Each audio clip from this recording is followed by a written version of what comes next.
तर आता जर ही शेती जर करायची असेल ड्रॅगन फ्रूटची तर त्याला जमीन कशी असायला पाहिजे, पाण्याचं नियोजन किंवा हवामानचा अंदाज हे कसं घेतला पाहिजे? सुरुवातीला मी भाजीपाला करायचा प्रयत्न करत होतो, ऑर्गॅनिकमध्ये करायचा प्रयत्न करत होतो. त्यातून नवीन काहीतरी करायचं, कारण त्यामध्ये हाय व्हॅल्यू क्रॉप करायचा असा आमचा पहिला निर्णय होता. त्याचं नियोजन कसं करताय यामध्ये? जर त्यांना पुरवठा करण्यासाठी पाणी कसं नियोजन करताय? पाणी एकतर कसं आहे, टोटल आम्ही ड्रिप इरिगेशनसाठी सजेस्ट करतो. कारण कसं होतं, ड्रिप इरिगेशन फक्त इरिगेशन नसून ते फर्टिगेशनसाठी वापरलं जातं. आता ह्या ड्रॅगन फ्रूटमध्ये कोणकोणत्या जाती आहेत व मार्केटमध्ये आता कोणती डिमांड आहे की ती शेतकऱ्यांनी ती जात लावली पाहिजे आणि आपल्याकडे पण जास्त सुटेबल असलं पाहिजे आणि त्याचं उत्पादन पण जास्त निघलं पाहिजे? पद्धती राहतात. एक मध्ये ट्रेलिस पद्धत आणि दुसरीमध्ये पोल अँड रिंग पद्धत. ट्रेलिस पद्धतमध्ये आपल्याला 8x10 वर आपण लागवड करू शकतो आणि पोल प्लस प्लेटमध्ये आपल्याला 8x6 असू दे किंवा 12x8 असू दे, ही पद्धत आपण करू शकतो. तर आम्हाला हे सांगा की ह्या येणाऱ्या 10 वर्षामध्ये ह्या ड्रॅगन फ्रूटचं भविष्य कसं असेल किंवा शेतकऱ्यांनी ह्याच्याकडे जास्तीत जास्त वळलं पाहिजे काय? ज्या ड्रॅगन फ्रूटच्या शेतीमध्ये तुम्ही यायचा यूज केलेला आहे काय किंवा सोशल मीडियाचा किंवा मार्केटिंगचा डिजिटल मार्केटिंगचा तुम्ही काही यूज केला आहे काय आणि त्याचं बेनिफिट तुम्हाला कसं मिळत आहे?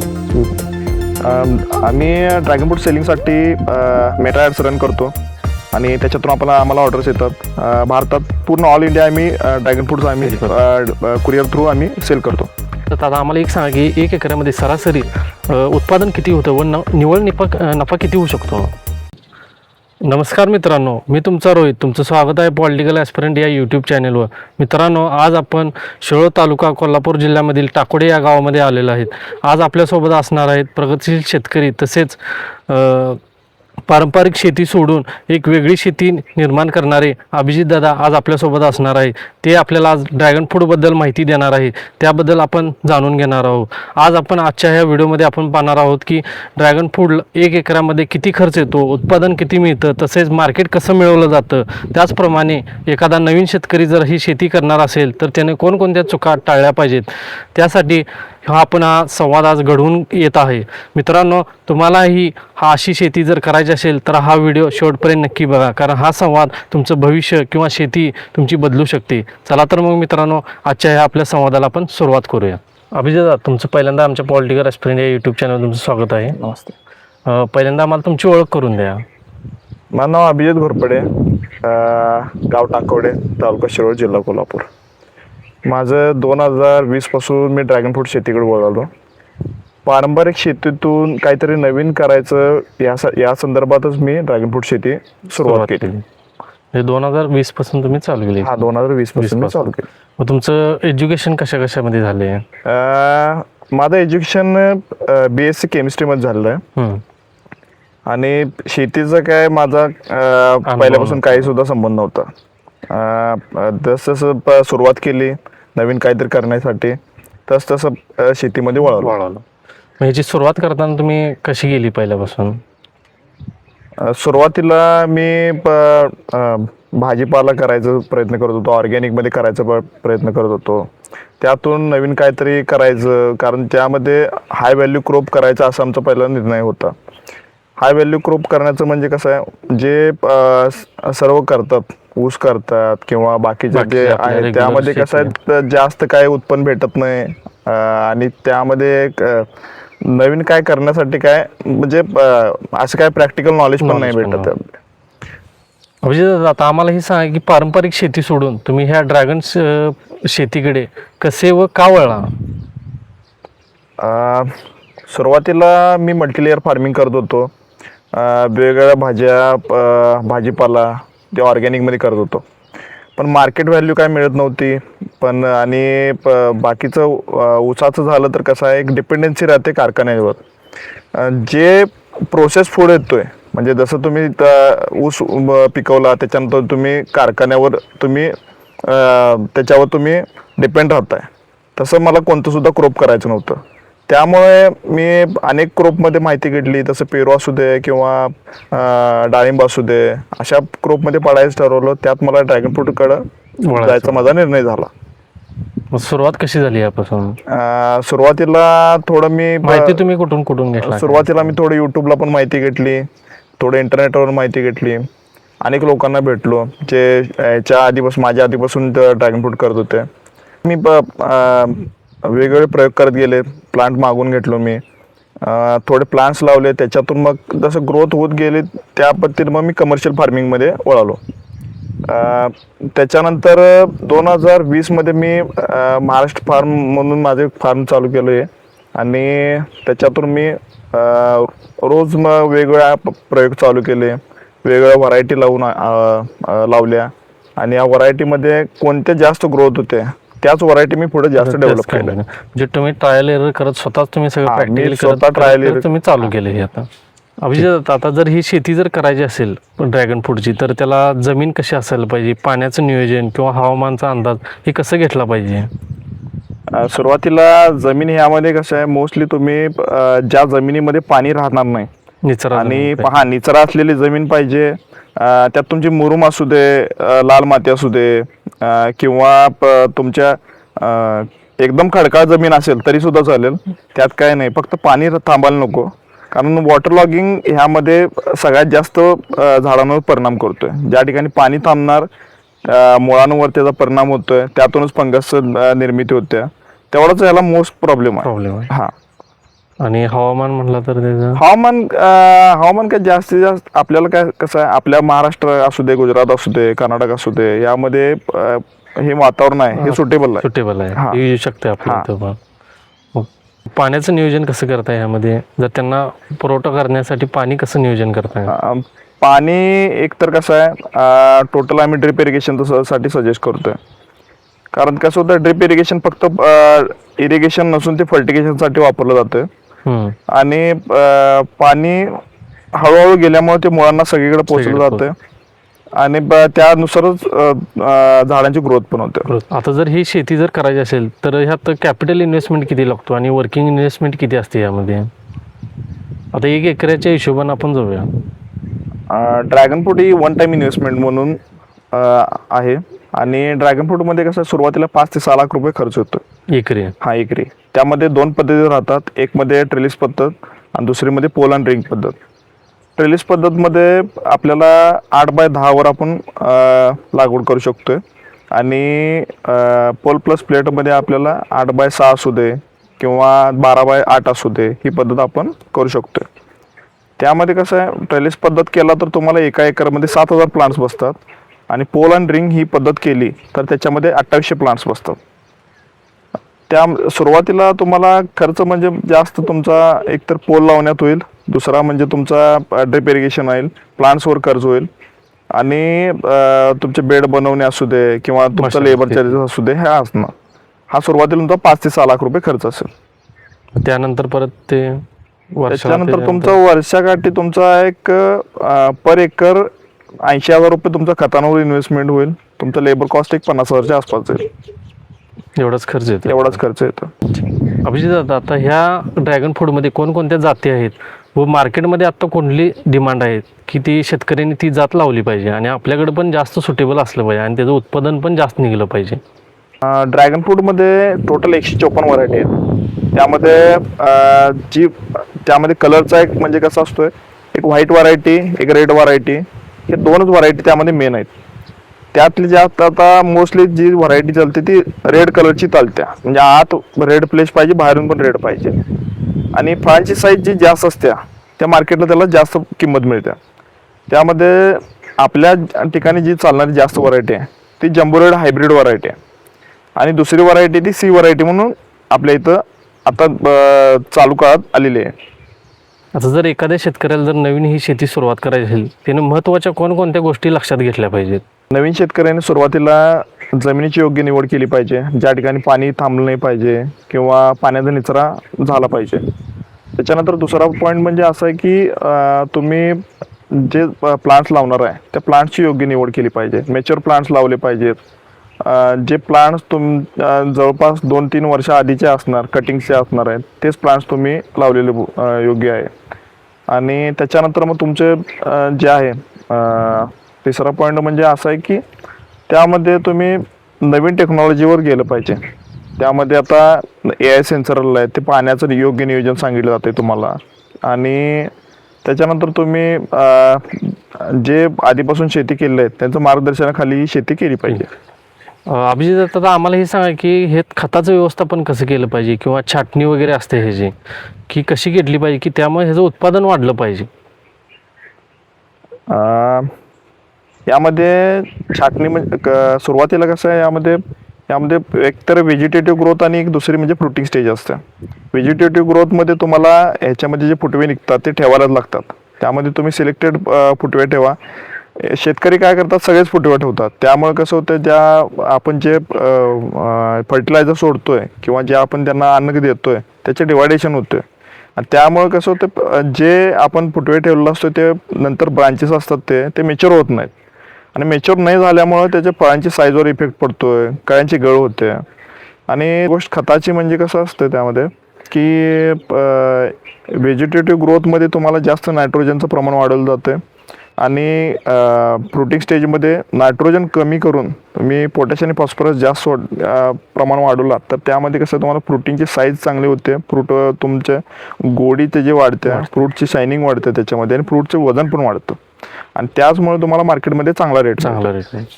आता ह्या ड्रॅगन फ्रूटमध्ये येणारे रोग किंवा कीडनाशक असेल किंवा कीड असतील तर ह्याचं नियोजन कसं केलं पाहिजे.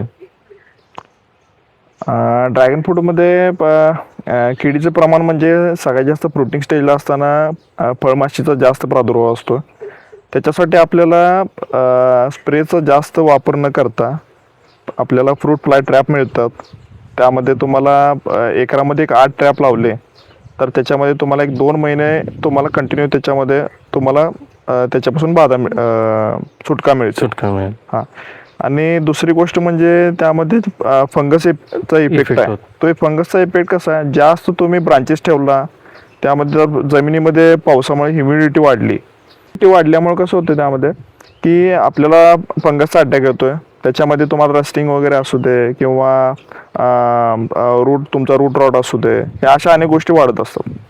अभिजित आता आम्हाला एक सांगा की 1 एकरामध्ये सरासरी उत्पादन किती होतं व निव्वळ नफा किती होऊ शकतो. ड्रॅगन फ्रूटला लावल्यापासून 1 वर्षाच्या आतच आपल्याला फ्रुटिंग चालू होतं. त्यामध्ये सुरुवातीला आपल्याला काय जास्त फळ वगैरे भेटत नाही, तरी पण आपल्याला जे आपण 7,000 प्लांट्स लावतो 1 एकरमध्ये त्यामध्ये आपल्याला कमीत कमी 4 टन तरी माल येतो. त्यामध्ये एक ॲव्हरेज धरला तर तुम्हाला ॲव्हरेज 100 रुपये धरला तरी तुम्हाला 3.5 ते 4 लाख रुपये तुम्हाला ह्यामध्ये नफा मिळतोय. आणि त्यामध्ये खर्च तुमचा सुरुवातीला सुरुवातीच्या वर्षी थोडं जास्त होतं. तो खर्च तुमचा सुरुवातीला 1 ते 1.5 लाख रुपये सुरुवातीला होतं. दुसऱ्या वर्षी हाच तुमचा नफा आहे तो तुमचा 4 लाखावरून तुमचा 8 ते 10 लाख रुपये होतो आणि खर्च तुमचा त्यामध्ये 2 लाख रुपये पकडून जायचं आपण. तिसऱ्या वर्षी हाच तुमचा नफा जवळपास 10 ते 12 लाख रुपयेपर्यंत जातोय आणि त्यामध्ये तुम्हाला तुमचा खर्च ह्या 1.5 ते 2 लाख रुपये होतो. जसं वर्ष वाढत झालेलं असते ना. जसं जसं वर्ष वाढत जाईल तसं तसं आपल्याला उत्पन्न वाढतो. जसं त्या पद्धतीने कॅनोपी डेव्हलप होईल तसं तसं तुम्हाला फ्रुटिंगचं जास्त होते. आणि ड्रॅगन फ्रूट हा लावल्यापासून जवळपास 25 वर्ष आपल्याला प्रोडक्शन देऊ शकतो. आता ह्या ड्रॅगन फ्रूटला शेतकऱ्यांनी मार्केट कसं शोधलं पाहिजे किंवा ग्राहकांपर्यंत पोहोचण्यासाठी कोणकोणत्या रणनीती वापरल्या पाहिजेत. आपल्याला जास्तीत जास्त रेट भेटण्यासाठी आपण डायरेक्ट कस्टमरला सेल केलेलं सगळ्यात चांगलं. त्यामध्ये आपण सोशल मीडियाचा वापर करून डायरेक्ट सेल करू शकतोय किंवा अनेक आता आपल्याकडे ब्लिंकिट किंवा Amazon फ्रेश किंवा यांच्यावर तुम्ही कोलॅबरेशन करू शकताय. सुपर मार्केट यांच्यावर तुम्ही डायरेक्ट सेल करू शकताय. हे तुम्हाला चांगला रेट देतील. मार्केटमध्ये तुम्ही जर व्यापाराला दिला तर तुम्हाला बऱ्यापैकी त्यामध्ये पर्सेंटेज असतात, त्याच्यामध्ये त्यांचं कमिशन असतो. त्यामध्ये तुम्हाला थोडं रेट कमी भेटू शकतोय. त्यामुळे तुमचा जो प्रयत्न सुरुवातीला राहील तो डायरेक्ट कस्टमरला देणे. त्याच्यानंतर तुम्ही सुपर मार्केट किंवा ब्लिंकिट असू दे किंवा तुमचा Amazon फ्रेश असू दे, फ्लिपकार्ट फ्रेश असू दे, यांना तुम्ही सेल केलं सगळ्यात चांगलं. म्हणजे ई कॉमर्सचा वापर करून तुम्ही सेलिंग करू शकता. ते प्रत्येक शेतकऱ्याला जमल असं काही नाहीच आहे. कसं आता इंटरनेटमुळे ह्या गोष्टी काय अवघड झालेल्या नाही. अवघड नाही झालं पण शेतकऱ्यांना एवढं माहित नसतं. शेतकऱ्यांना माहित नसतं हे पण आहे. पण जस तुम्ही इंटरनेटचा आता चालू केल्यानंतर चालू केल्यानंतर तुम्ही होऊन जाते ते. हे होऊन जातं. आता ह्या ड्रॅगन फ्रूटच्या शेतीमध्ये की नाही सुरुवातीला मोठी मोठी आव्हाने कोणकोणती असतात व त्यावर कसे मात केलं पाहिजे एखाद्या शेतकऱ्याने?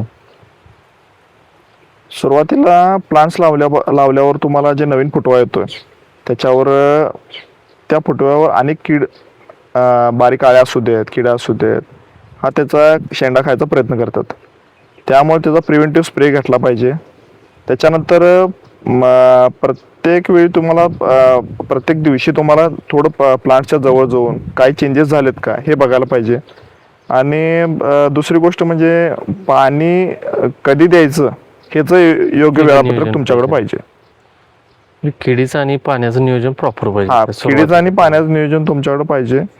हीच गोष्ट फक्त सुरुवातीला जास्त लक्ष दिली तर तुम्हाला काय पुढे प्रॉब्लेम होणार नाही. आता ह्या तुमच्या ड्रॅगन फ्रूटच्या शेतीमध्ये तुम्ही यायचं यूज केलेला आहे काय, किंवा सोशल मीडियाचा किंवा मार्केटिंगचा डिजिटल मार्केटिंगचा तुम्ही काही यूज केला आहे काय, आणि त्याचं बेनिफिट तुम्हाला कसं मिळत आहे? आम्ही ड्रॅगन फ्रूट सेलिंगसाठी मेटा ॲड्स रन करतो आणि त्याच्यातून आम्हाला ऑर्डर्स येतात. भारतात पूर्ण ऑल इंडिया आम्ही ड्रॅगन फ्रूटचं आम्ही कुरिअर थ्रू आम्ही सेल करतो. शेतीमध्ये AIचं आता नवीन नवीन कंपन्या आलेल्या आहेत, तसं फाईल असू दे, फसल असू दे, यांचे सेन्सर्स आहेत. तुम्ही या सेन्सरचा वापर करून पाणी कधी द्यायचं, तुमच्या जमिनीमध्ये ओलावा कसा आहे, परत टेम्परेचर किती आहे, तुम्हाला जी येणारी कीड असू दे ही तुम्हाला पहिल्याच ॲपमध्ये कळून जाते. आणि बाकीचं तुम्ही म्हटलं तर तुम्ही टेम्परेचर कंट्रोल करण्यासाठी तुम्ही फॉगरचा वापर करू शकताय. परत तुम्ही ऑटोमेशन वापरू शकताय. त्यामध्ये फर्टिलायझर्स तुम्ही एकदा फीड केले की तुम्हाला या टायमिंगला आणि या वेळेत ऑटोमॅटिक पोचून जातो. जर एखाद्या तरुण शेतकऱ्याला जर ही ड्रॅगन फ्रूटची शेती करायची असेल तर त्याला सुरुवात कशी केली पाहिजे सुरुवातीपासून? नवीन शेतकऱ्याला जर सुरुवात करायची असेल तर सुरुवातीला कष्ट करायची तयारी पाहिजे. त्याच्यानंतर तुम्ही यूट्यूबला अनेक व्हिडिओज आहेत, परत अनेक अनुभवी लोक आहेत, यांचा सल्ला घेतला पाहिजे. त्यामध्ये ज्या चुका आहेत त्या कशा टाळता येईल हे सुरुवातीलाच तुम्हाला याच्यामध्ये बदल करता येईल असं काय तर तुम्ही शोधून काढलं पाहिजे. सुरुवातीला जास्त हे न करता थोडं थोडं सुरुवात करून केलं तरी पण सुरुवातीला तुम्हाला जास्त जर खर्चात पडत नसेल तर सुरुवातीला तुम्हाला एक अर्धा एकर पासून जरी सुरुवात केली तरी तुम्हाला मार्केटमध्ये बऱ्यापैकी तुम्हाला चांगला माल घेऊन जाता येतो. आता ह्या तुमच्या ड्रॅगन फ्रूटच्या शेतीमध्ये आणि इतरांच्या शेतीमध्ये म्हणजे ड्रॅगन फ्रूटच्या ह्यामध्ये काय मेजर डिफरन्स आहे? बाकीचे जे शेतकरी आहेत ते ड्रॅगन फ्रूटमध्ये बऱ्यापैकी 5 महिने सीझन करतात. तो आपला जूनपासून चालू होतो, नोव्हेंबरपर्यंत संपतो. पण आम्ही नोव्हेंबरपासून बऱ्यापैकी आम्ही मार्चमध्ये आम्ही परत आणि प्रोडक्शन काढतो. यात आम्ही कसं करतोय की आम्ही लाईट्सचा वापर करतो. जे लाईट्स असतात ते आम्ही व्हिएतनाममधून लाईट्स घेतलेले आहेत. त्या लाईटचा असा इफेक्ट आहे की हा परत आणि आपल्या झाडांना कळ्या आणतो. आणि यामध्ये कसं होतं, सीझनला तुमचा जो रेट असतोय त्याच्या 3 ते 4 पटीनं आपल्याला ऑफ सीझनमध्ये रेट भेटतो. म्हणजे तुम्ही ऑफ सीझनला जास्त फायदा मिळतो किंवा हे लाईटचं यूज केल्यामुळे त्यामुळे जास्त उत्पादन पण होते त्यावेळेला. ऑफ सीझनचा तुम्हाला जर प्रयोग करायचा असेल तर त्यामध्ये तुम्हाला थोडा खर्च पण घालायला लागेल. लाईटचा खर्च असेल किंवा तुम्हाला शेडनेट वगैरे वापरलं जाईल, कारण याचं जास्त तुमचं प्रोडक्शन हे उन्हाळ्यात आहे ना. उन्हाळ्यात टेम्परेचर वाढल्यामुळे कसं तुम्हाला जे कळ्यांची गळ असते ती तुम्हाला शेडनेट वापरून तुम्हाला कमी होईल. अभिजित दादा, आम्हाला हे सांगा की ह्या येणाऱ्या 10 वर्षामध्ये ह्या ड्रॅगन फ्रूटचं भविष्य कसं असेल किंवा शेतकऱ्यांनी ह्याच्याकडे जास्तीत जास्त वळलं पाहिजे काय? ड्रॅगन फ्रूटमध्ये आता बऱ्यापैकी बाहेरून इम्पोर्ट केलं जातं ड्रॅगन फ्रूट. भारतामध्ये खूप कमी उत्पादन आहे. त्यामध्ये कस्टमरची डिमांड दिवसेंदिवस वाढत चालली. कारण अलीकडे लोक कसं आहे जास्त हेल्थ कॉन्शियस झालेले आहेत, लोकांमध्ये अवेअरनेस वाढलेला आहे. तुम्ही 4 वर्षा आधी बघितलं तर ड्रॅगन फ्रूट हा कुणाला माहीत पण नव्हता, कुणाला खाऊन पण माहीत नव्हता. आता कसं झालंय, प्रत्येक घरात ड्रॅगन फ्रूट पोहोचलंय. आणि ड्रॅगन फ्रूट कसं आहे एक सुपर फूड मानलं जाते. याच्यामध्ये विटॅमिन्सचं प्रमाण जास्त असतं, अँटीऑक्सिडंटचं प्रमाण जास्त आहे, परत लो कॅलरीज असल्यामुळं जास्त कंझ्युम केलं जातं. आणि त्याला 10 वर्षात याच्यामध्ये तुम्हाला मॅक्झिमम रेट मिळून जाईल. आता आता एक ॲव्हरेज आपला 100 रुपये चालू आहे. जसं जसं आता अनेकांचा प्रश्न असा आहे की बाबा ठीक आहे अनेक ठिकाणी बागा वाढल्या तर आपल्यावर काय इफेक्ट पडेल काय, तर याचं असं काय नाही आहे की दिवसेंदिवस मार्केटमध्ये demand मार्केटमध्ये डिमांड वाढत चाललेलं आहे. त्यामुळे ॲव्हरेज रेट आपलं कायम राहिलेला आहे. आणि याच्यामध्ये वन टाइम इन्व्हेस्टमेंट केल्यामुळे तुमचे पुढचे 10 वर्ष आहेत. तुम्ही जर आत्तापासून जर इन्व्हेस्टमेंट स्टार्ट केलं तर पुढच्या 10 वर्षात तुम्हाला याच्यामध्ये तुम्हाला जास्त काही खर्च येणार नाही, कारण तुमचा वन टाइम सगळा सेटअप लागलेला असणार आहे. आणि तुमचं पुढचे एकदा प्लांटेशन केल्यामुळे तुम्हाला 25 वर्ष परत काही रिप्लांटेशन करायची काही गरज नाही. 25 वर्ष चालू हा शकते. 25 वर्ष ह्या बाग चालते. चालेल. बाकीच्या पिकांसारखे आपल्याला बाबा ठीक आहे प्रत्येक वर्षी लावा किंवा प्रत्येक 2 वर्षांनी लावा असं काही सुद्धा नाही आहे. हे लॉंग टर्मसाठी इन्व्हेस्टमेंट केलेले आहे आणि एकदा लावल्यापासून तुम्हाला वर्षानुवर्षाचं उत्पन्न वाढतच जाणार आहे. ठीक. अभिजित दादा, तुम्हाला ह्या मागच्या 3-4 वर्षामध्ये तुम्ही ही शेती चालू केल्यापासून तुम्हाला एखादा अनुभव काय सांगू इच्छितो काय? 2020 साली मी शेती सुरुवात केली. त्याच्यानंतर 2021 साली मी ड्रॅगन फ्रूटची लागवड केली. त्यावेळी कोल्हापूर जिल्ह्यामध्ये हा माझा पहिलाच प्रयोग होता. त्यात ह्यामध्ये आपल्या भागात ड्रॅगन फ्रूटचा कुणाला अनुभव नव्हता किंवा ड्रॅगन फ्रूट हा मार्केटमध्ये सुद्धा मिळायचं त्यावेळी कोणाकडे नव्हते. मग सुरुवातीला आम्ही ड्रॅगन फ्रूट लावला, त्याच्यानंतर मार्केटला पण घेऊन गेला. त्यामध्ये सुरुवातीला व्यापाऱ्यांना सुद्धा आम्हाला सांगायला लागेल की बाबा ठीक आहे हे तुम्ही घ्या विका, ह्याचे तुम्हाला रेट चांगले मिळतील. म्हणजे अवेअरनेस पण आम्ही चालू केलं त्यामध्ये. त्याच्यानंतर व्यापारी पण कन्व्हिन्स झाले. सुरुवातीला आम्हाला त्यावेळी चांगला म्हणजे प्रतिसाद मिळाला आणि त्यातून आम्ही पुढे पुढे ग्रोथ करत गेलो. ह्या आपल्या एरियामध्ये अजून कुठं असे बाग आहे का आपल्या इथं? अलीकडे आपल्या भागात केलेलं आहे, ते पण माझ्या मार्गदर्शनाखालीच केलेलं आहे अनेक जणांनी. अभिजित दादा, मी तुमचं मनापासून पहिल्यांदा आभार मानतो की ह्या वेगळ्या शेतीबद्दल आम्हाला एक चांगल्या प्रकारे तुम्ही माहिती दिला, त्याबद्दल मी तुमच्या मनापासून आभार मानतो. तुमचं पण आभार मानतो की तुम्ही वेळात वेळ काढून आमच्यासाठी आला. आमच्या शेती जे आमचा अनुभव आहे तुम्ही ऐकून घेतला, त्याबद्दल तुमचंही आभार. जर एखाद्या नवीन शेतकरी जर हे प्रयोग करायचा असेल किंवा शेती करणार असेल तर ते तुमच्यापर्यंत कसं पोहोचेल? ते ड्रॅगन फ्रूट बद्दल माहिती पाहिजे असेल किंवा ड्रॅगन फ्रूटचे प्लांट्स पाहिजे असेल तर आमच्याशी कॉन्टॅक्ट करा. माझा कॉन्टॅक्ट नंबर आहे 8805 335188 आणि इंस्टाग्राम आय डी आहे mfarm.in. मित्रांनो, आज आपण बघितलं की ड्रॅगन फ्रूट शेती ही कशी केली पाहिजे. जर जिद्द, चिकाटी व योग्य नियोजन असेल तर ह्याही शेतीमध्ये आपल्याला चांगला नफा मिळू शकतो. जर एखाद्याला आपल्या गावामध्ये राहून आपली शेती करून जर आपलं भविष्य सुधारू शकतं, आपलं करिअर घडू शकतं. त्यामुळं हा व्हिडिओ मॅक्झिमम लोकांपर्यंत पोचवा. अशाच इन्फॉर्मेटिव्ह व्हिडिओसाठी आपल्या चॅनेलला लाईक करा, सबस्क्राईब करा आणि मॅक्झिमम शेअर करा. धन्यवाद.